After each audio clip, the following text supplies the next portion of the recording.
Good day. Hi there, everyone. It's been a while. I'm just checking in. I'm busy traveling, so that's why I haven't been on for a while. I'm in Israel, and so that's the reason why I haven't been on. Everyone knows what's happening, so busy navigating the war and everything that's happening here. But I've been very fortunate to actually be here during this time as well, which is obviously Pesach. And so I'm getting the first-hand experience right here in the Promised Land. I need to get the thoughts out there. So much is happening, and there's so much that I'm being inspired for, getting direction, and it's just amazing. It's been an amazing time. So I just want to share the two thoughts during this time. Okay, the difference between Pesach and Easter, and I just want to go back to taking the perspective of Esau and Jacob. Okay, Esau being the roots right down to Christianity, Jacob the roots right down to Judaism. So I just want to use this opportunity. There's two really great deep ideas that I'm busy working on and to building on, to create like a movement and centers, one in South Africa, one in Israel, to get a lot of the information that I'm putting together, and frameworks to help. Remember what the channel's about: to build a strong Israel and a Jewish people. My focus is there on Judaism, how to keep it strong, to get the right information out. Remember, my journey has been through Christianity, and how we can protect the Jewish people against the Christian movement, because the world needs a strong Israel and a Jewish people, Jews as Jews on the Jewish faith. Because I'm not going to go into it now. We can look through history, what the other movements has caused in the world.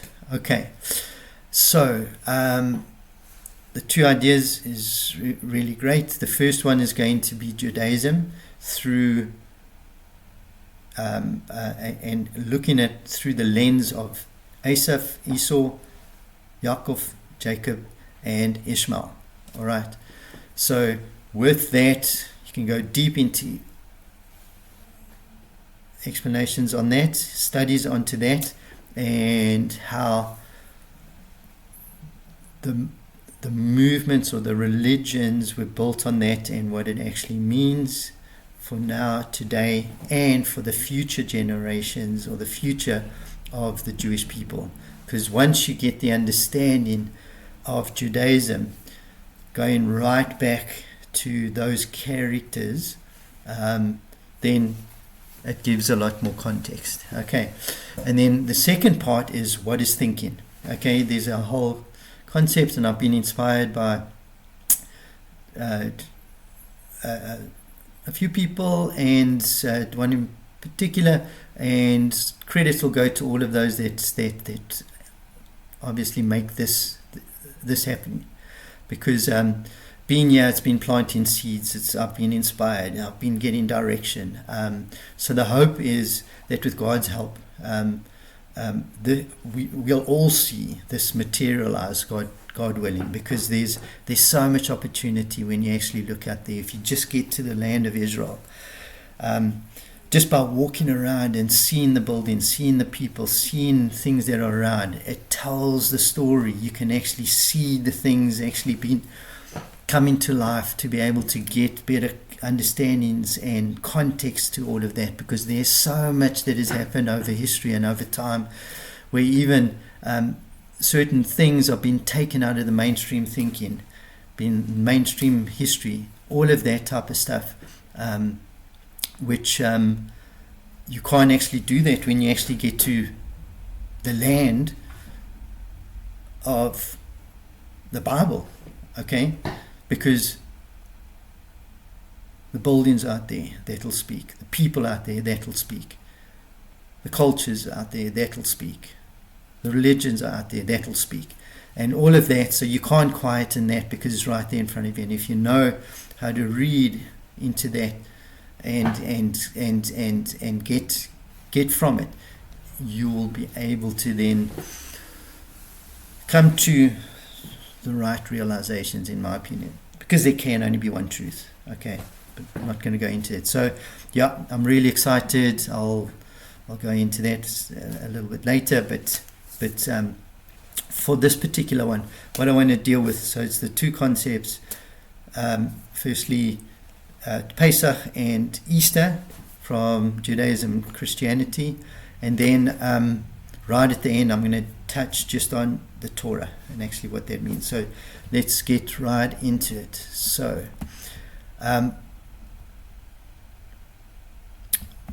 what I want to do is just remind everyone, I have had a video about this, so just talking briefly about the twins that came from Rebecca, Rivka. She's my favorite matriarch, because there's, through that one study that I was going to that I was talking about, dealing with Esau and Jacob and Ishmael. Rivka is a key character there as well, in help building the Jewish people.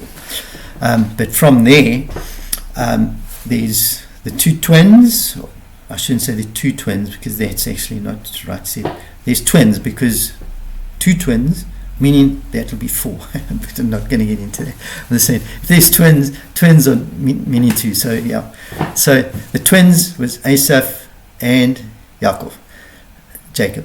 So if you track back on history, Esau, we get into the Greco-Roman empires and all of that. We can track those roots back, and then from there it's obviously Christianity, and then Jacob, you can actually then see that's where Judaism actually comes from, the 12 tribes and all of that. So just keep that in your mind, because that's how I'm going to build this whole thing out, everything that is actually in my mind and what I see actually coming to light as well. Okay, so here in the land of Israel, we are in two very significant, if you can call it, holiday periods.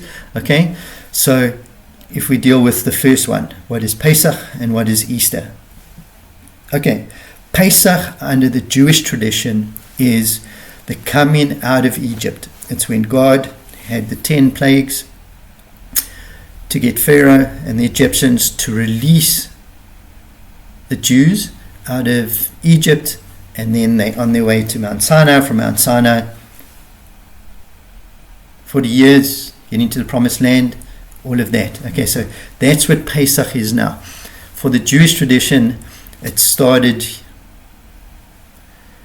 you can call it yesterday, but there were preparations, was even before then. But we'll just touch on that because there's just so much in there. I just want to deal with what are the two differences from there.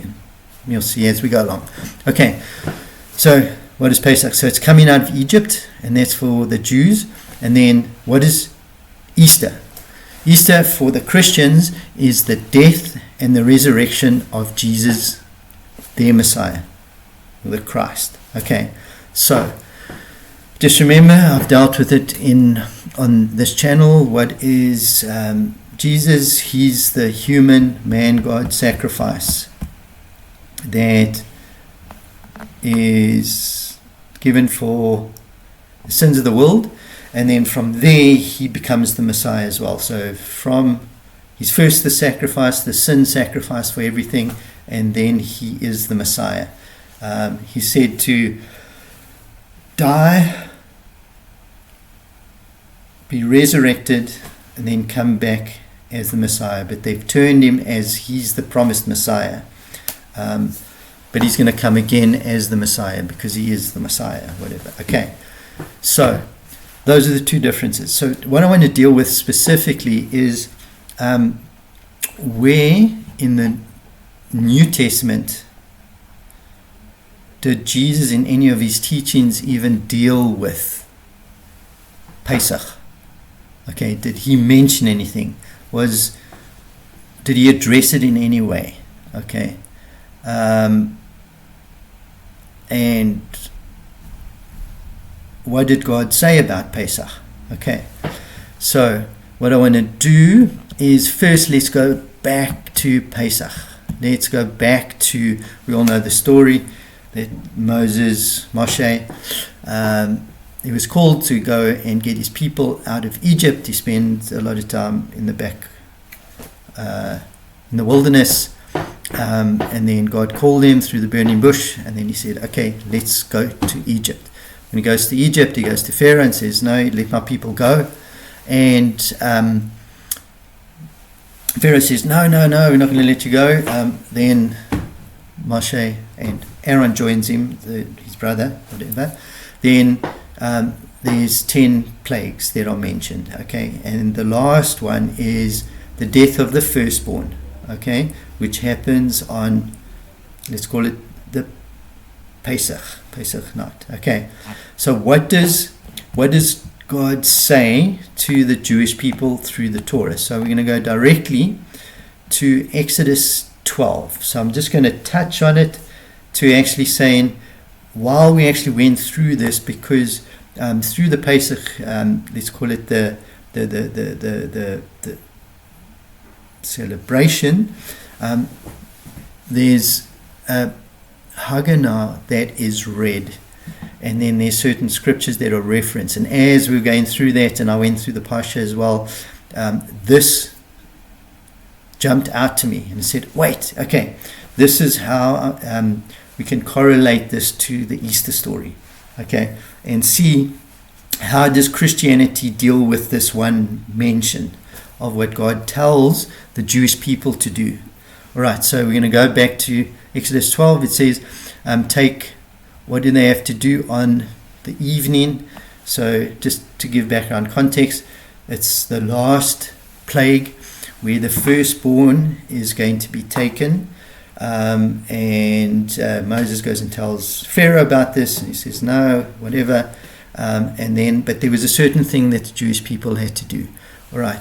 So Moses then summoned all the elders of Israel and said to them, go, pick out lambs for your families and slaughter the Passover offering. Okay. So there's the Passover offering there. Let's just get there. Passover offering, take a bunch of hyssop, dip it in blood in a basin, and apply some of the blood that is in the basin to the lintel and to the 2 doorposts of your house. None of you shall go outside of the door of your house until morning.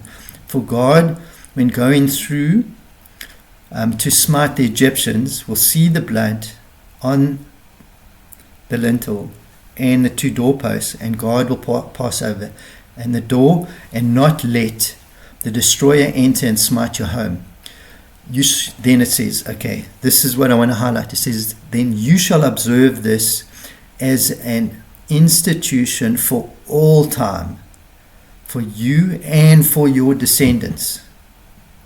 Okay, so he's saying for all time you need to observe what has actually happened. Okay, and when you enter the land that God will give you as a promise, you shall observe this rite. Okay, remember what had happened. So observe the rite. Remember what has happened. And when your children ask you, what do you mean by this rite? You shall say, it is the Passover sacrifice to God, who passed over the houses of the Israelites in Egypt when smiting the Egyptians, but saved our houses. Those assembled and then bowed low in homage.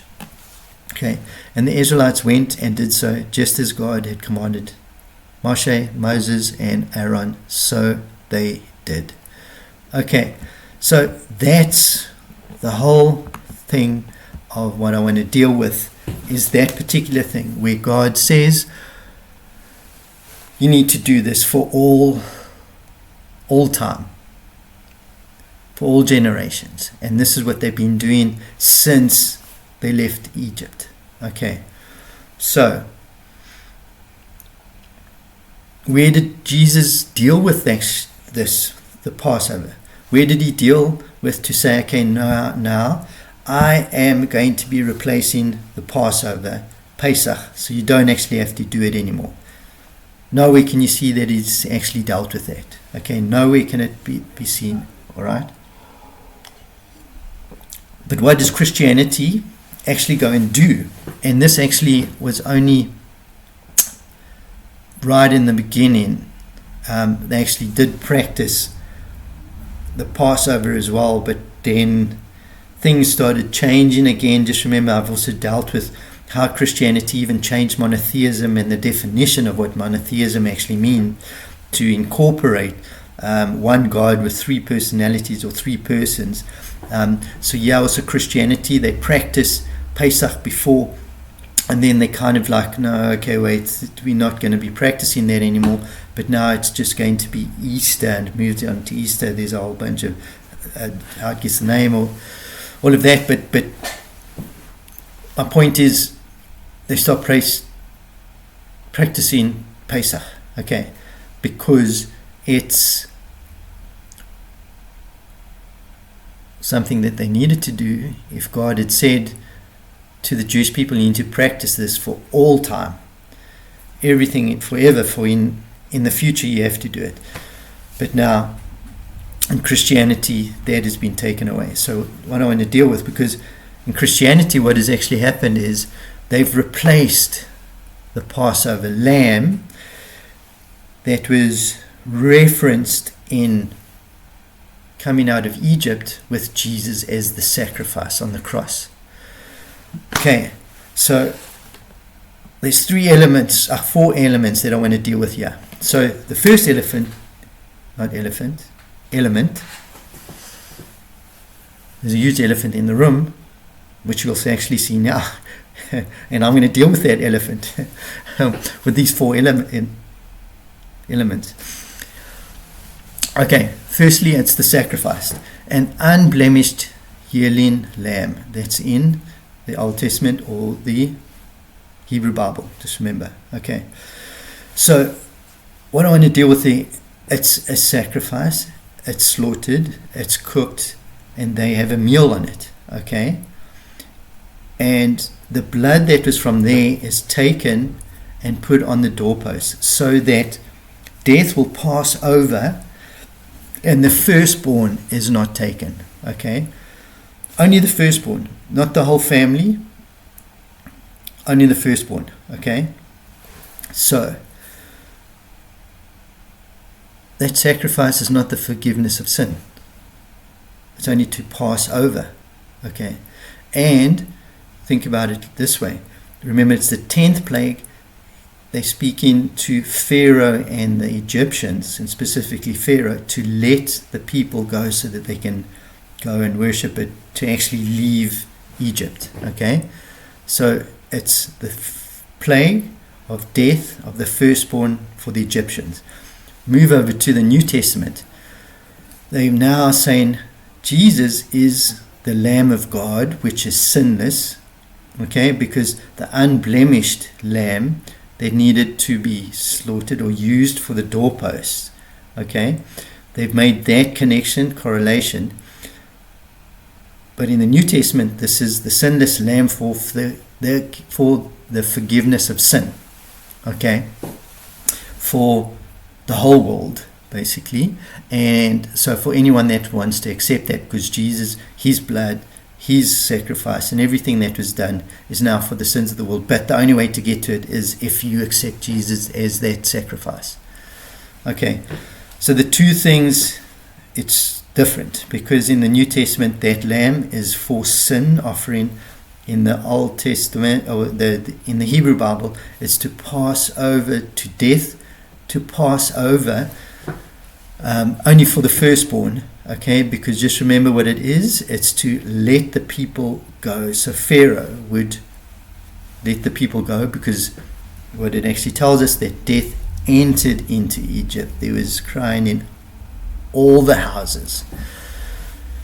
Okay, so there was death, and it was only the firstborn. So that correlation, the only thing is the blemished lamb. So they've extrapolated, where does the Lamb of God actually come from, which is Jesus, okay? Because somehow that needs to connect to one of the prophecies that is referenced by one of the prophets. Okay, I've got another talk that I'll actually do on that, between what the Torah and the prophets are. And anyway, okay, so the second one is the requirement. Okay, so the requirement that God said to the Jewish people through Moses was the blood had to be on the doorposts, and when the blood is there, the blood will allow for death to pass over. Okay, God would go through. Just remember, he was going through, and the angel of death is with him, and he wouldn't allow the angel of death to go into their place if the blood was there. Okay, so the requirement in the New Testament, okay, through the Christian faith, is the sacrifice of Jesus is what is needed for the forgiveness of sin.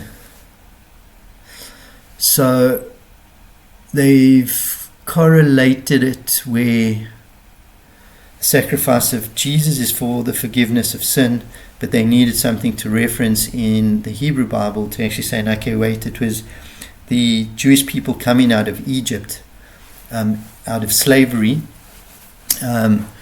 is what we can use it for, because there's no other story within the Hebrew Bible that you can have the sacrifice. Well, you could. There were other sacrifices when it was at the temple, but they needed on a much larger scale, I would actually say. So whatever the thinking is there, it's actually saying, okay, well, the sacrifice of Jesus is for the forgiveness of sin, because that's the requirement. But even if you go through the laws in Leviticus, that was actually written, not all sin sacrifices needed to be blood, but that's another discussion as well. But yes, so that's what they did. Okay, doorpost, the blood, that was the requirement. There was the sacrifice of Jesus. But just remember, Jesus wasn't slaughtered. He was put on a cross, and that signifies what the sacrifice is. And just remember, he was sacrificed, if they call it, he was crucified in the times of the temple. So why didn't they take his blood there and go and sprinkle his blood on the altar, as it actually says how you get atonement for the mistakes that you actually make, or whatever. But it's, even during the temple time, it's for repentance as well. So those old stories, they still also don't line up. But yes, okay, let's just keep it on Pesach and Easter, the sacrifice. Okay, then what is the meal? So they wanted something to be on the meal, which is in Pesach, you've got the unleavened bread and bitter herbs. Okay, so in the New Testament, it goes through to the Holy Communion, where Jesus has the Last Supper with his disciples, and in there he even says, this is my body, which is going to be broken for you, and my blood spilt. So this is going to be for forgiveness of sin. And then they actually take that onto the Holy Communion. So that's done as a practice within the Christian community, and they relate that back to the unleavened bread that happens in the meals for the Pesach meal.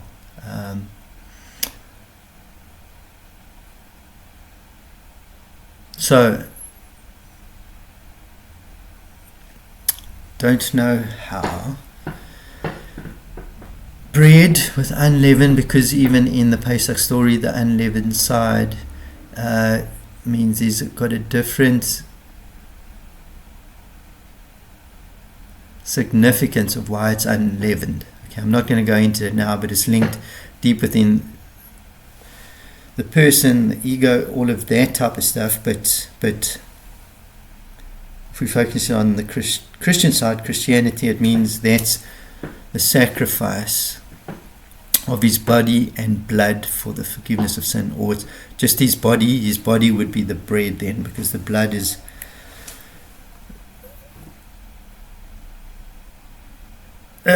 supposed to be on the doorposts as well. But in Christianity, the body and blood at the Holy Communion time is you eating, the Christians are eating the body and drinking the blood.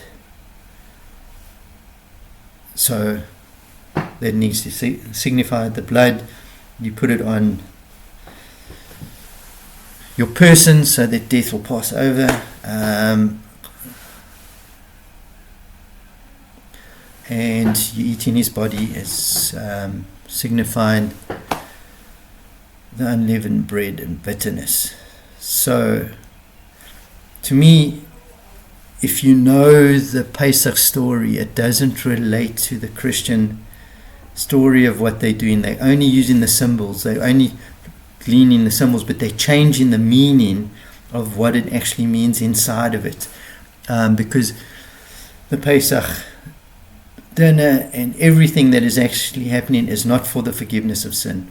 It is to communicate clearly that God is in control of everything, because the 10 plagues of, there's also another teaching on that, what they all mean, but the last one is even God is in control of everything, and you need to let the people go. So the firstborn is actually taken. Okay, it's not for the forgiveness of sin, it's for releasing the Jewish people out of slavery, and how they actually got into slavery is another thing even on its own. But for the Egyptians and Pharaoh to release them, okay, where the New Testament in the Easter story or the lamb sacrifice, it's all for the forgiveness of sin.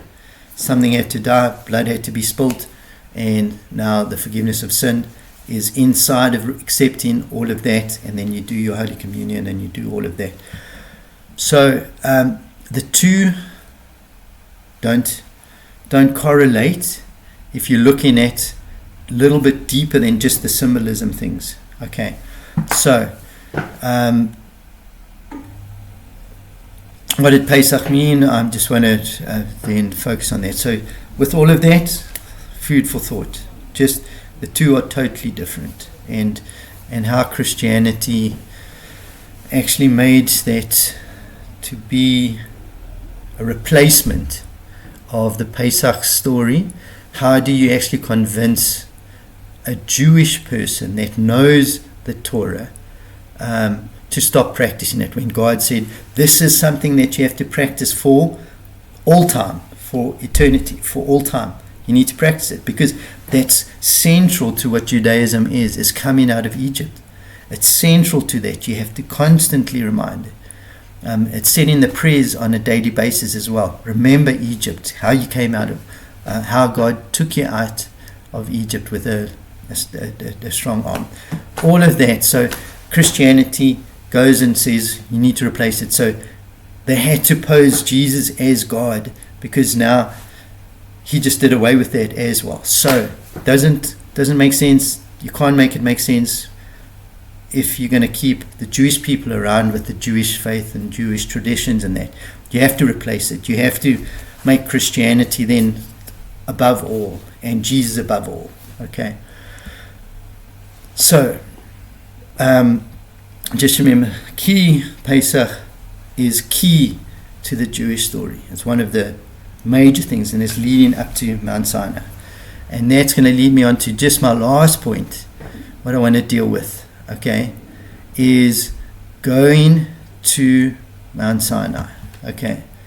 Then coming out of Egypt, which is a big thing, but it is on the way to Mount Sinai.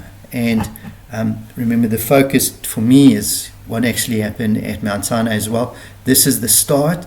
There's 49 days that actually happens until the receiving of the Torah. But one of the things there's a practice that actually starts now during the Pesach time, and that's the counting of the Omer, and because that's going up to the receiving of the Torah. And one thing that was told is, and which I now come to a realization that just crystallizes what I've said before or known before, is can the Torah exist in the world without the Jews? And the answer is no, because the Torah was given to the Jewish people, okay, the Jewish people, and God went and took them out of Egypt, out of slavery at Pesach time, to take them to Mount Sinai, to give them the Torah as a Jew, as a Jewish people, for the promises that he made to Abraham, Isaac, and Jacob. Okay, fulfillment of promises, and there are instructions that they have to keep doing.